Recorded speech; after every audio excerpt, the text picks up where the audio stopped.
Okay, fellas, try to help you any way I can. Where did everything kind of start to fall apart, in your opinion? Well, I mean, we gave up 14 points, and our defense hadn't given up anything. You know, that doesn't help matters, right? To start the game, kickoff return, and then a offensive touchdown. So that doesn't help. But, you know, as I've said to you guys before, our margin for error right now is not very big. So, you know, it's 14-10. We, whatever you want to call it, block a punt, or the guy drops the snap because he's worried about it. Whatever it is, we have a chance to have the ball at 14-10 on the whatever yard line that was, 20-something. And they call us offsides. So that's kind of like the margin for error. Every football game takes on a life of its own. If there was a critical point, I mean, you can't say that you can give up a kickoff return for a touchdown and a non-offensive touchdown and think you're playing well, but we have an opportunity to go back and seize the lead at that point, and that was kind of a margin for error. From there is where it turned, and that's where it took on a life of its own. We're not quite good enough yet to overcome that margin. So we just got to keep working until we do. Are you still at the point where you look at the program, though, and say, I still see good things coming? 100%. You know, I've told you, I see so much promise out of these players, and it's never a linear ascent when you're building a program, whether it's an individual or it's a program itself. It never goes like this. There's always ups and downs, and we'll just keep going. As long as you don't turn around and quit, you're fine. You'll get there. I have that confidence. What did you see from Gavin? Gavin was a little sped up tonight. And what do I mean by that? I'm not sure. I want to watch the tape. But he just wasn't as process-driven as he was a week ago. Now, some of that has to do with the defense, right? Some of it has to do with the run game a week ago kind of put us in better positions. But still, we didn't do a good enough job getting him ready. And because when he sped up, he wasn't as good as he can be. So that's part of it. Again, individuals and programmatically, it's not going to be he had a really fine game last week. You know, he took a step that way. Now, I really believe he'll go this way there's some lessons he learned in that game that I'm sure he'll never make those mistakes again. You know, the one interception he has Sean Ryan for a touchdown, right? He's got him beat by 3 steps, and he tries to kind of just lay it in there. And in one of the conversations we have all the time is you got to drive every ball. So, you know, it's the same old deal with your kids. You know, don't touch the stove, it's hot. Sometimes they got to touch the stove, and now they feel, okay, that'll never happen. It should never happen again.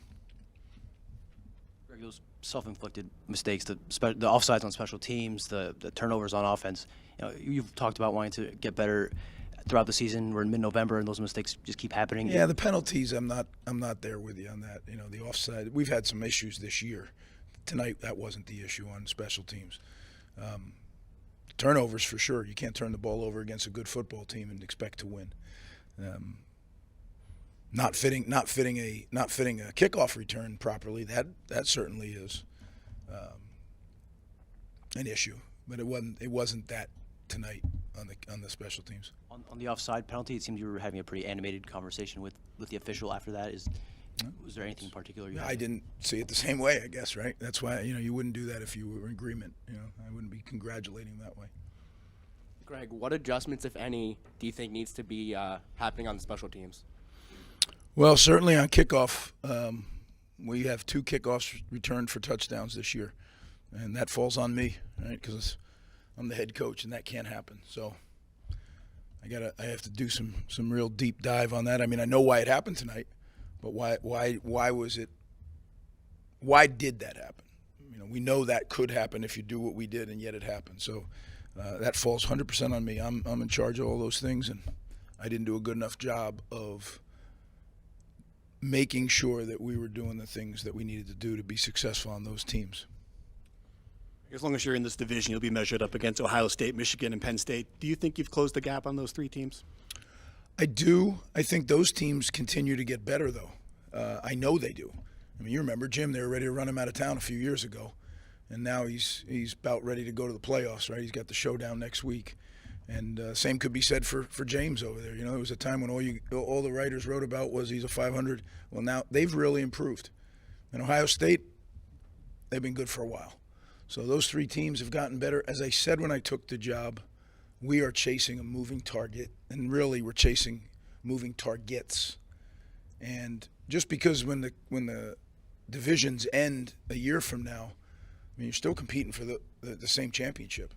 I mean, if you ever hear and you're not competing for the championship, then you probably ought to, go find an island somewhere and call it a day. We'll be competing for the championship. I'm confident of that.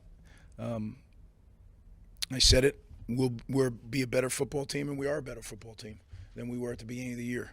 We have, we've had a lot of things go on this year that kind of just get glossed over.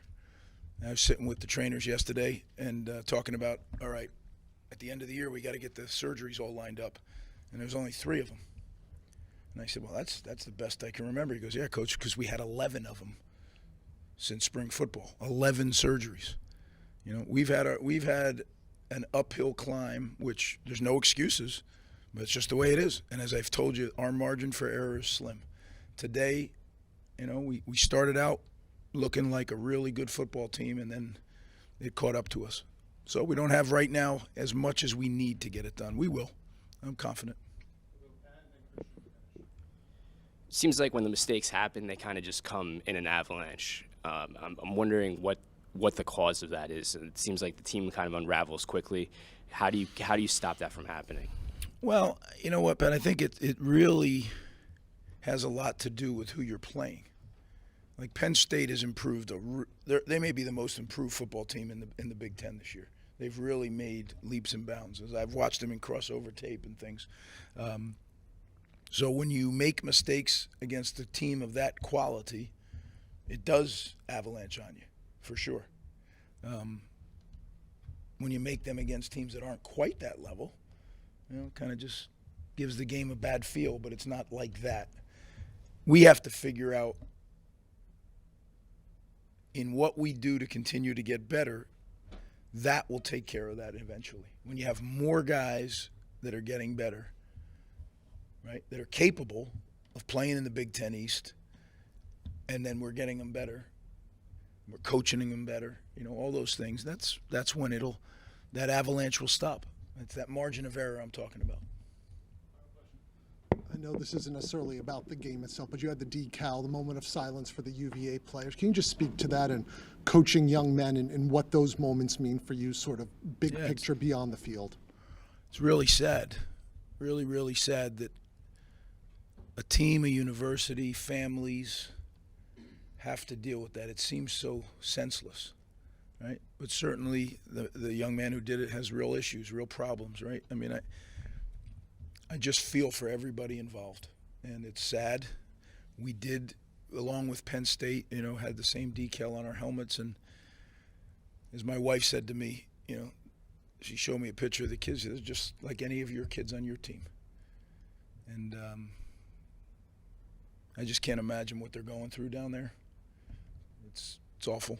So our prayers are with them, and the one thing that I do want to say here, I thought our fans were outstanding this year for Rutgers. I thought that we had tremendous turnout. Our students today were just off the chain. It was excellent, and I promise them and I promise our fans we will get there, as long as we don't do weary of doing good. We will get there. Just can't grow weary and say, "Oh, I can't do it." We can do it. Rutgers can do it. New Jersey can do it. We can do it. We just need to keep plowing ahead, and I promise you that's what we'll do. So, thanks for covering us, guys.